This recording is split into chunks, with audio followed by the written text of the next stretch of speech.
जय श्री कृष्ण। श्रीमद् भगवद गीता यथारूप अध्याय 14। प्रकृति के 3 गुण। भगवान ने कहा, अब मैं तुमसे समस्त ज्ञानों में सर्वश्रेष्ठ इस परम ज्ञान को पुनः कहूँगा, जिसे जान लेने पर समस्त मुनियों ने परम सिद्ध प्राप्त की है।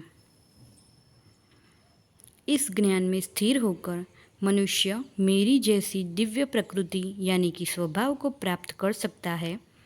इस प्रकार स्थित हो जाने पर वह न तो सृष्टि के समय उत्पन्न होता है, न ही प्रलय के समय विचलित होता है।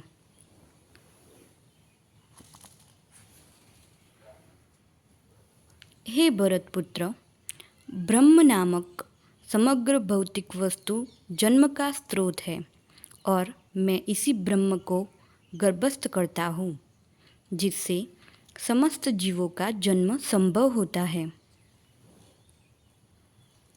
हे कुंती पुत्र, तुम यह समझ लो कि समस्त प्रकार की जीव योनियों में इस भौतिक प्रकृति के जन्म द्वारा संभव है और मैं उनका बीज प्रदाता पिता हूँ। भौतिक प्रकृति 3 गुणों से युक्त है। ये है सतो, रजो तथा तमोगुण। हे महाबाहु अर्जुन, जब शाश्वत जीव प्रकृति के संसर्ग में आता है तो वह इन गुणों से बंध जाता है।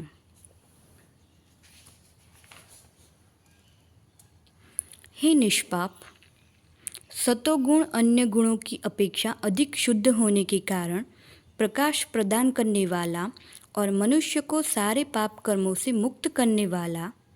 जो लोग इस गुण में स्थित होते हैं वे सुख तथा ज्ञान के भाव से बंध जाते हैं।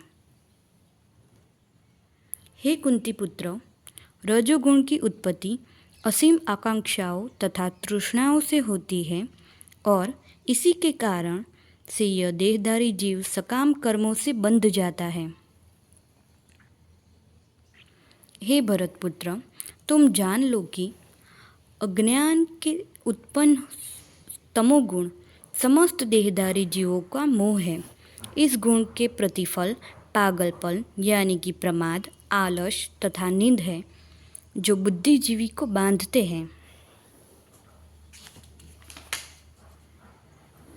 हे भरतपुत्र, सतोगुण मनुष्य को सुख से बांधता है, रजोगुण सकाम कर्म से बांधता है और तमोगुण मनुष्य के ज्ञान को ढक कर उसे पागलपन से बांधता है। हे भरतपुत्र, कभी कभी सतोगुण रजोगुण तथा तमोगुण को परास्त करके प्रधान बन जाता है, तो कभी रजोगुण सतो तथा तमोगुण को परास्त कर देता है और कभी ऐसा भी होता है कि तमोगुण सतो तथा रजोगुण को परास्त कर देता है। इस प्रकार श्रेष्ठ तक के लिए निरंतर स्पर्धा चलती रहती है। सतोगुण की अभिव्यक्ति को तभी अनुभव किया जा सकता है जब शरीर के सारे द्वार ज्ञान के प्रकाश से प्रकाशित होते हैं। हे भरतवंशियों में प्रमुख, जब रजोगुण में वृद्धि हो जाती है तो अत्यधिक आसक्ति, सकाम कर्म, गहन उद्यम तथा अनियंत्रित इच्छा एवं लालसा के लक्षण प्रकट होते हैं।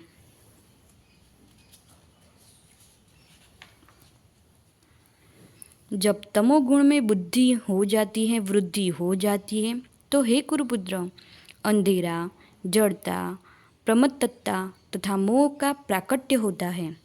जब कोई सतोगुण में मरता है तो उसे महर्षियों के विशुद्ध उच्चतर लोकों की प्राप्ति होती है। जब कोई रजोगुण में मरता है तो वह सकाम कर्मियों के बीच में जन्म ग्रहण करता है और जब कोई तमोगुण में मरता है तो वह पशु योनि में जन्म धारण करता है। पुण्य कर्म का फल शुद्ध होता है और सात्विक कहलाता है, लेकिन रजोगुण में संपन्न कर्म का फल दुख होता है। तमोगुण में किए गए कर्म मूर्खता में प्रतिफलित होते हैं।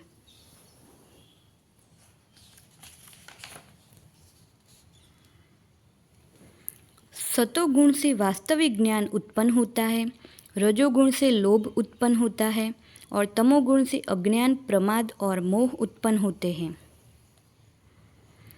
सतोगुणी व्यक्ति क्रमशः उच्च लोकों को ऊपर जाते हैं, रजोगुणी इसी पृथ्वी लोक में रह जाते हैं और जो अत्यंत गर्हित तमोगुण में स्थित है वे नीचे नरक लोकों में जाते हैं।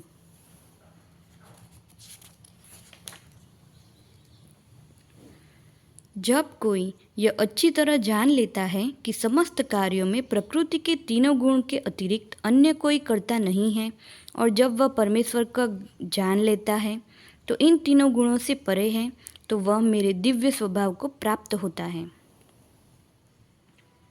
जब देहधारी जीव भौतिक शरीर से संबंध इन तीनों गुणों को लांघने में समर्थ होता है तो वह जन्म, मृत्यु, बुढ़ापा तथा अन्य कष्टों से मुक्त हो सकता है, इसी जीवन में अमृत का भोग कर सकता है।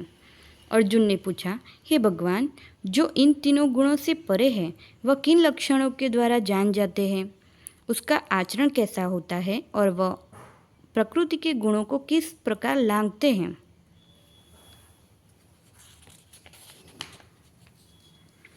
भगवान ने कहा, हे पांडुपुत्र, जो प्रकाश, आसक्ति तथा मोह के उपस्थित होने पर न तो उनसे द्रोणा करता है और न लुप्त हो जाने पर उनकी इच्छा करता है, जो भौतिक गुणों की इन समस्त प्रतिक्रियाओं के निश्चल तथा अविचलित रहता है और यह जानकर कि केवल गुण ही क्रियाशील है, उदासीन तथा दिव्य बना रहता है, जो अपने आप में स्थित है और सुख तथा दुख को एक समान मानता है, जो मिट्टी के ठेले, पत्थर एवं स्वर्ण के टुकड़े को समान दृष्टि से देखता है, जो अनुकूलन तथा प्रतिकूलन के प्रति समान बना रहता है, जो धीर है, प्रशंसा तथा बुराई, मान तथा अपमान में समान भाव रहता है, जो शत्रु तथा मित्र के साथ समान व्यवहार करता है, जिसने सारे भौतिक कार्यों का परित्याग कर दिया है, ऐसे व्यक्ति को प्रकृति के गुणों से अतीत कहते हैं।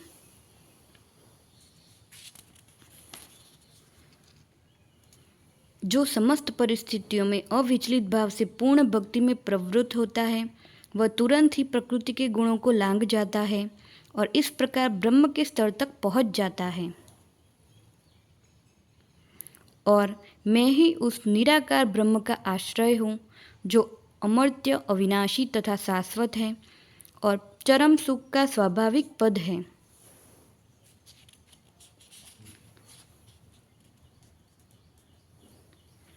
जय श्री कृष्ण।